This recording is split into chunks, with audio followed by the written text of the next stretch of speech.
Hi hello नमस्कार सर्वांना, स्वागत आहे तुमचं पुन्हा एकदा माझ्या नवीन ब्लॉगमध्ये. चला, आज मला करायचा होता मसाले भात. तर खूप कंटाळा आला होता, तर त्यामुळे मी हा ब्लॉग रात्रीचा घेतलेला होता. चला, छान फोडणी वगैरे दिली होती, टमाटे कोथिंबीर वगैरे टाकली, 2-3 शिट्ट्यामध्ये छान भात करून घेतला, सोयाबीन राईस. तर बघू शकता शॉर्टकट पद्धतीने मसाले भात केला होता. आणि बघा, खूप सुंदर झाला होता, एकदम साधी सिंपल पद्धत. खूप कंटाळा आला होता स्वयंपाकाचा, तर चला छान मसाले भात केला आणि मुलांना दिला, जेवण वगैरे करून घेतलं. आणि बघा, हा अशा पद्धतीने छान असा मसाले भात इथे दाखवते. याची रेसिपी आहे आपल्या ऑलरेडी चॅनलवर, नक्की बघू शकता तुम्ही.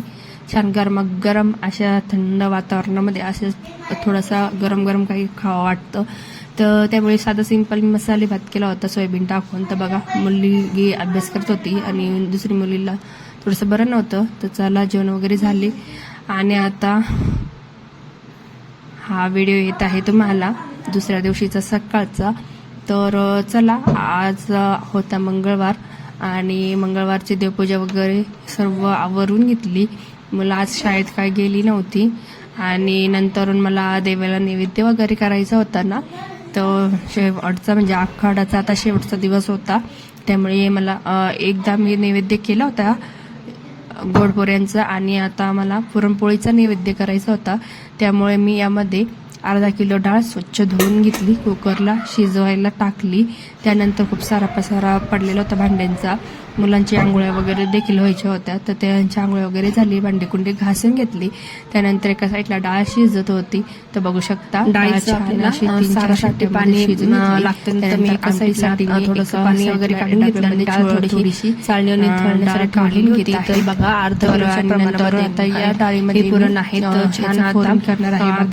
अर्धा किलो साखर डाळ चाळणी मी निथळण्यासाठी ऍड केली आणि छान असं 10 मिनिटं पुरण छान शिजून घेतलं.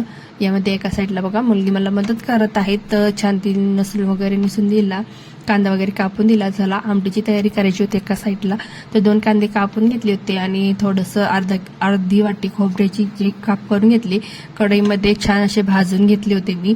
आणि यामध्ये थोडासा खडा मसाला म्हणजे धणे मसाला होता ना, तो सगळा मिक्स जो असतो तो टाकला होता. एका साईडला मेथीची भाजी करून घेतली.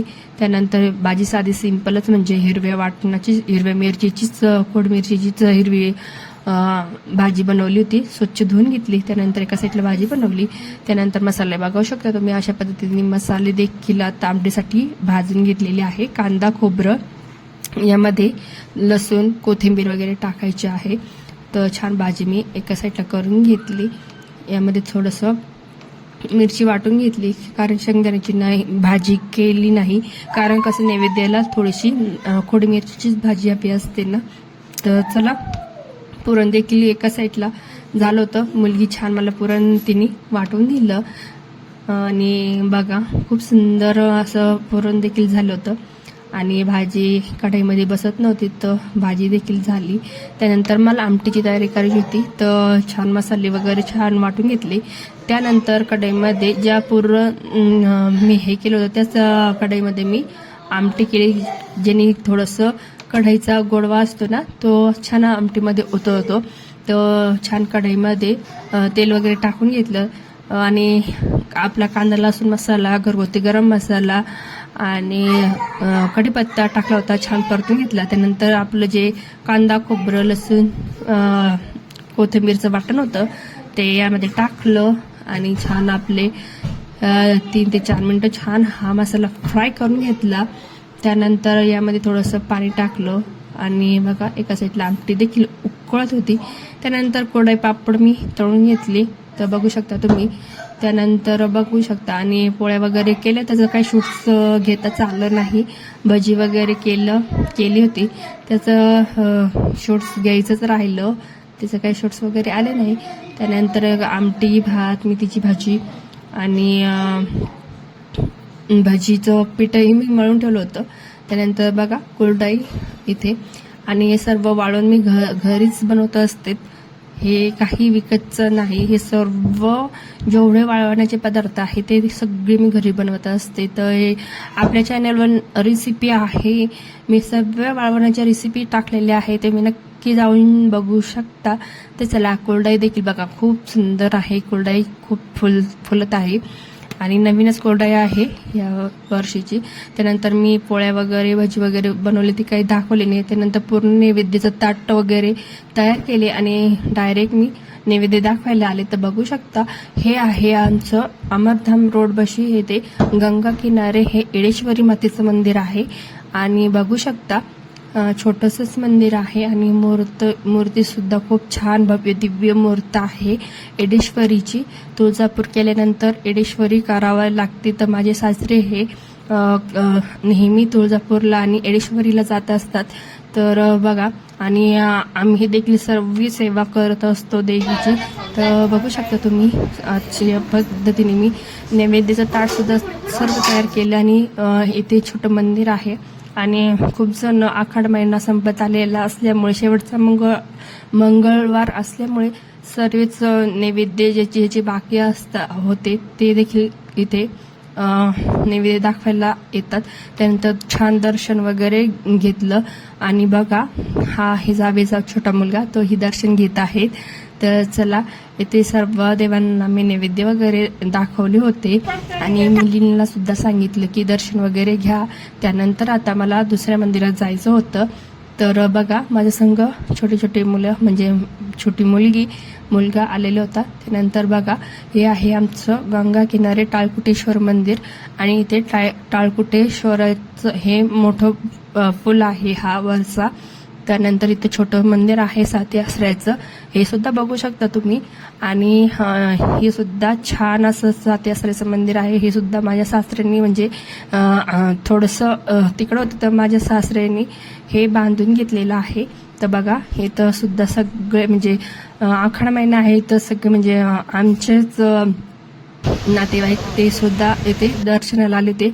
आणि ते सुद्धा त्यांचं सुद्धा इथे नैवेद्याचं कार्यक्रम, देवीचं सर्व आवरसावर नैवेद्य वगैरे दाखवण्याचं चालू होतं. त्यानंतर त्यांची पूजा झाली आणि नंतर मी ही पूजा करून घेतली. हळद कुंकू वाहिलं, देवीला नैवेद्य वगैरे ठेवून घेतला. त्यानंतर खूप पाऊस यायला लागला होता, तर थोडासा पाऊस आल्यामुळे आम्ही वल्ल झालो. त्यानंतर बघा, गंगा माहीलाही आपल्याला नैवेद्य दाखवावा लागतो. तर बघा, 2 नैवेद्य मी गंगेला सुद्धा अर्पण केले. आणि बघा, मुलं म्हणत होते की मी गंगेमध्ये नैवेद्य देतो. तर बघा, त्यांनी 2 नैवेद्य घेतले आणि गंगेला दिले. तर बघा, छान असं वातावरण एकदम प्रसन्न वाटत होतं ना. या वातावरणामध्ये खूप छान थंडावा वाटत होता. त्यानंतर आता घरी आलो होतो आम्ही. तर घरी मला मुली जीव घालायच्या होत्या. तर बघू शकता, तर छान मी इथे 9 कुवारिका इथे जेव घातल्या. आणि बघू शकता, घरी आल्यानंतर त्याचं काही शूटच घेतलं नाही. त्यानंतर कुमारिका वगैरे जेवण वगैरे त्यांचं झालं होतं. आणि बघा, सर्व साफसफाई केली. त्यानंतर आता स्वयंपाक वगैरे केला. म्हणलं तर खूप सारा पसारा पडतो आपल्या घरामध्ये, आणि मुलं असलं तर खूप सारा पसारा होतो. तर सगळं घर क्लीन करून घेतलं. देवाला नैवेद्य वगैरे मी दाखवून आले होते, तर घर वगैरे झाडून घेतलं, क्लीन करून घेतलं.